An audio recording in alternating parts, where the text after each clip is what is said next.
世界一面白いアクション RPG を作る。これを人生のメインクエストに掲げております。はいたかと申します。今週はですね、久々にこの洞窟内部からお届けしていくんですが、ここもね、めちゃくちゃ見た目とか構造変わりましたよね。今週ね、かなり頑張って手を入れて作業してた部分になります。うちのゲームって意外とね、この一面とかは特に明るくてね、開けたエリアが結構多めにわざと作ってるんですけど、さすがにね、こういった洞窟とかいう日の光がね、届きにくいような場所は、ちょっとね、暗めのジメジメとした雰囲気になっています。なんですけど、やっぱりね、個人的に明るいエリアの方が好きっていう、感性がね、ちょっとどうしてもあるので、洞窟とはいえね、天井にこんな感じでたくさん穴が開いてたりとかして、一応日の光もね、多少は差し込んでくるような、そんな感じのデザインにまとめています。こんな感じでね、上を見上げた時に、この日の光が差し込んできてる、五光が差してるみたいな感じがね、かなり冒険中とかで見るとワクワクするんじゃないかなっていうことで、そういったところをたくさん作ってます。ちなみにこの辺もね、後々しっかり探索していくと、実際にね、歩いて踏破することができるように設計の方をまとめてますので、その辺はね、ぜひ体験版プレイするときに楽しんでみてください。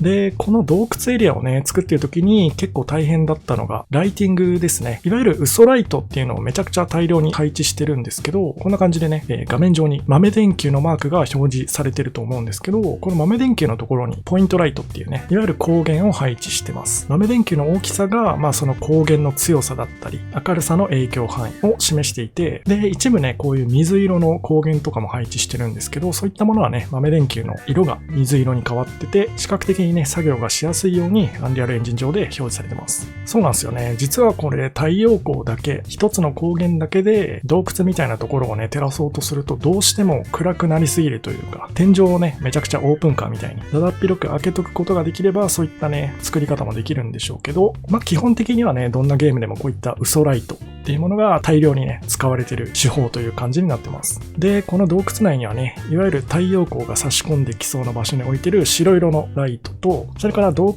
特有のね、メインのカラーをイメージした水色の成分を持ったライト。この2種類で基本的に嘘ライト構成してて、で、あとはオレンジ色のこの松明とかかな。松明のところにもポイントライト、オレンジ色のものを設置したりしています。こんな感じで嘘ライトとか光源がね、めちゃくちゃたくさん配置されてるので、結構ね、光源同士が近すぎたり、数が多すぎたりすると、どうしてもね、影の処理とかが、ちょっと重くなっちゃったりして、こんな感じで、わかりますかね、影がちょっとちらついてね、描画が一瞬おかしくなっちゃうなんていう問題もちょっと発生してきてたりします。この辺はね、単純にライトの数を減らすとか、あと光源の強さですよね。明るさはこれルクスっていうのかな、光の明るさの単位で強さを決めることができたり、あとルクスとは別で影響範囲っていうのもね、決めれるんですよね。これ面白いところです。めちゃくちゃ強い光源なんだけど、影響範囲は狭いライトだったりとか、逆にめちゃくちゃ弱い光なんだけど、影響範囲はね、すごく広いライトみたいなものも作ることができるようになってます。このあたりの配置とかパラメータ調整うまいことやって、もうちょっとね、描画周りの処理が軽くなるように整えていくっていう作業もね、今後やっていかなければならないっていう感じになってます。ただ現状ね、影がちらついたりするっていうところを除けば、たくさんね、嘘ライト配置したことによって、結構ね、いろいろ明るさに濃淡が生まれて、視覚的にね、見てて楽しいようなステージ、エリアになってるんじゃないかなと思います。個人的にはね、やっぱりこの角度から見た時の絵がね、一番好きだなと思います。ここのイメージから、この洞窟の作成に着手していったっていう感じですね。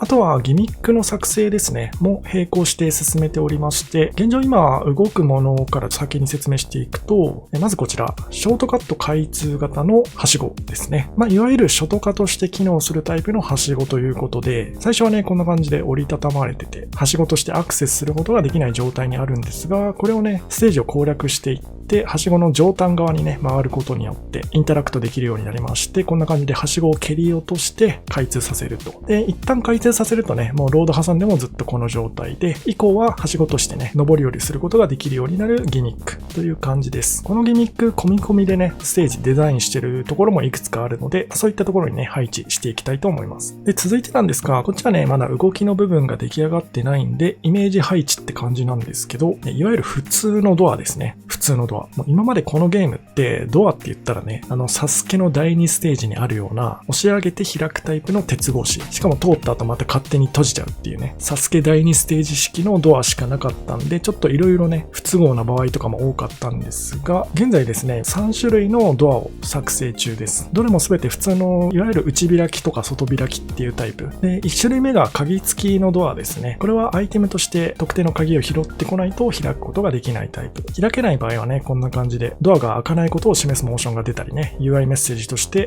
鍵を持っていないだとか、施錠されているみたいなものを表示しようと思ってます。そして2つ目は鍵なしのドアですね。これはもう完全にフリーパスでいつでも開けることができるドアっていう感じで、1回開くとね、もうロード挟んでもずっと開きっぱなしっていう仕様にしようと思ってます。こういうドアって別に配置しなくてもいいんじゃないのって思いがちなんですけど、実はね、プレイヤーの心理的な要素をリセットすることに向いてたりします。いつでも開けれるドアなんだけど、一応ね、そのドアによって区切られてるっていうことで、この先に何が待ってるんだろうとか、このドア開ける前にちょっと準備してから行こうかなみたいな。フリーパスのドアなんだけど、1枚置いてあるだけで、結構ね、配置の仕方によっては、プレイヤーに様々な心理的な要因を与えることができるかなと思います。そして3つ目が、表と裏。表裏判定のあるドアです。これはどちらか片方側からしか開かない、いわゆるこちらからは開かないタイプのドアになっていまして、これもさっきのはしごと同じですね、ショートカットを開通させるっていうね、ステージの構築を実現するために必要となってくるパーツです。最初はね、扉の裏側からアクセスさせるようなステージ構造になってて、一旦ね、こちらからは開かないっていうメッセージが表示されると。そしてステージ攻略を進めていくと、裏側にね、出ることができて、無事こちらからは開かなかったドアをあちら側からね、開くことができて、それがショートカットになると。以上の3枚のね、3種類のドアを今ちょっと作成中なんで、来週中にはね、できてると思います。ただこれね、本当に今